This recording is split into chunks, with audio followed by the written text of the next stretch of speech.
थंडीचा सीझन सुरू झाला की अनेक ठिकाणी सहलीचाही सीझन सुरू होतो आणि सहलीला जाताना आपण कितीही बाहेरचे पदार्थ खाल्ले किंवा बरोबर नेले तरी आपलं पोट काही भरत नाही. आपल्याबरोबर घरचं काहीतरी हवंच नाही का? तर आज मी तुमच्याबरोबर आपली पारंपरिक, पौष्टिक व 8 ते 10 दिवस टिकणाऱ्या तिखटपुऱ्यांची रेसिपी शेअर करणार आहे.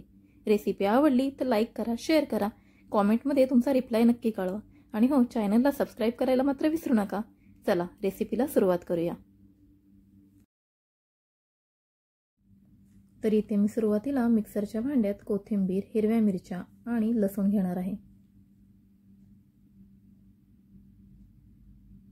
आता हे आपल्याला व्यवस्थित बारीक करून घ्यायचं आहे.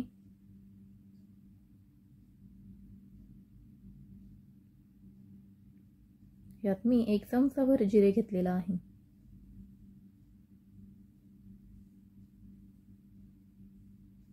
मिक्सरमध्ये छान बारीक करून घेऊ.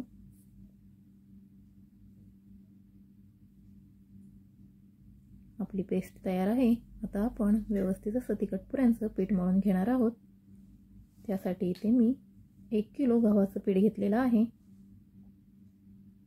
पाव किलो बेसन पीठ घेतलेलं आहे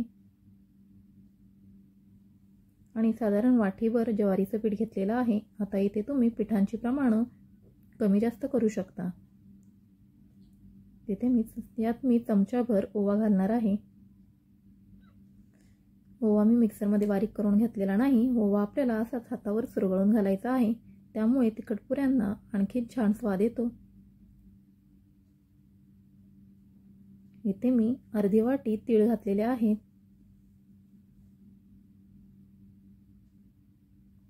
चवीनुसार मीठ घालून घ्यायचं आहे.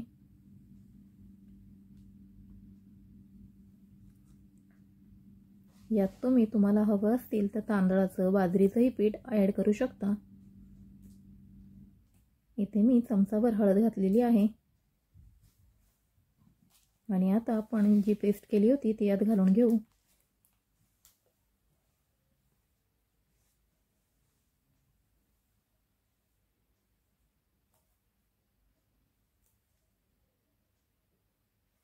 यात मी सगळी पेस्ट घालून घेतलेली आहे. आता आपण इथे थोडं थोडं पाणी घालून हे पीठ व्यवस्थित मळून घ्यायचं आहे.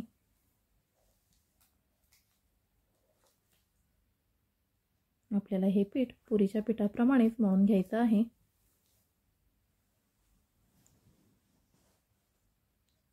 तुम्हाला हवं असेल तर यात तुम्ही मोहनही घालू शकता, पण मी इथे मोहन घातलेलं नाही.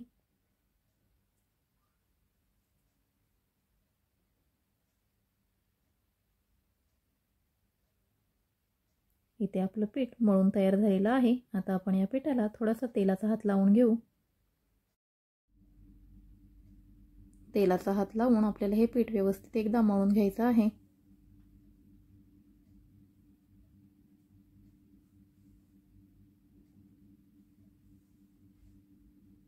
हे पीठ आपल्याला अजिबात ठेवायची गरज नाही.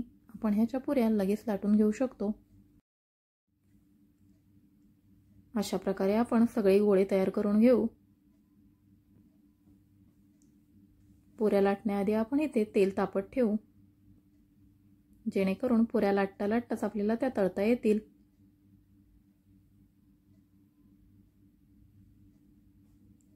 आता इथे मी या गोळ्याला तेलाचं बोट लावूनच पुऱ्या लाटून घेणार आहे. आपण इथे जर पिठाचा वापर केला तर आपलं तेल काळं होतं पीठ करपल्यामुळे.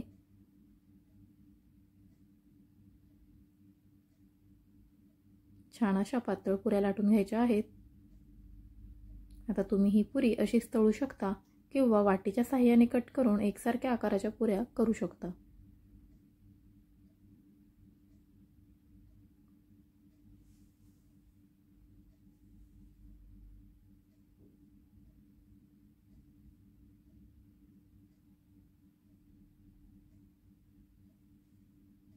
अशा प्रकारे ही पुऱ्या तुम्ही करू शकता.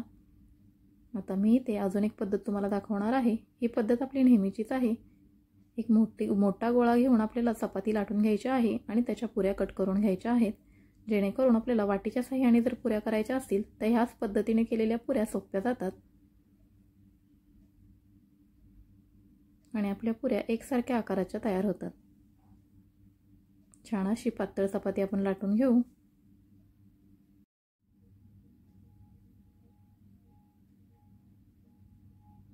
आता आपण ह्याच्या पुऱ्या कट करून घेऊ.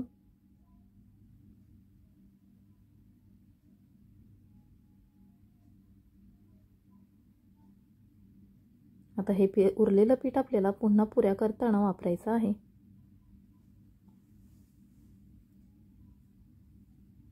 अशाच प्रकारे आपण दुसऱ्याही पुऱ्या लाटून घेणार आहोत.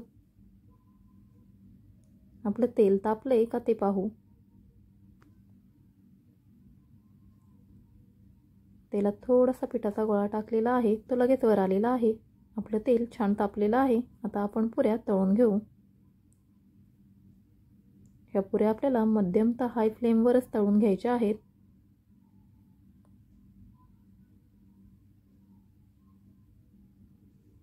अशा प्रकारे झाऱ्याने दाबून आपल्याला पुऱ्या तळून घ्यायच्या आहेत.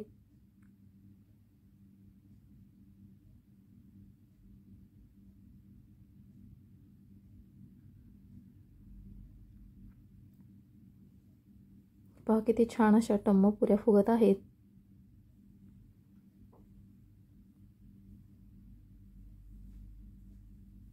आता आपण ह्या पुऱ्या उलटून घेऊ. दोन्ही बाजूनी खरपूस अशा आपल्याला पुऱ्या तळून घ्यायच्या आहेत. ह्या पुऱ्या करण्यासाठी कोणताही सीझन असणं महत्त्वाचं नाही.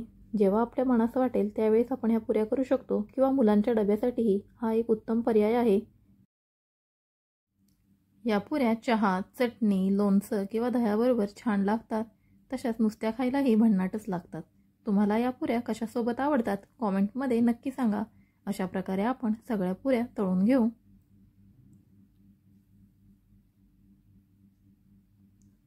इथे मी सगळ्या पुऱ्या तळून घेतलेल्या आहेत. पहा किती खुसखुशीत पुऱ्या तयार झालेल्या आहेत.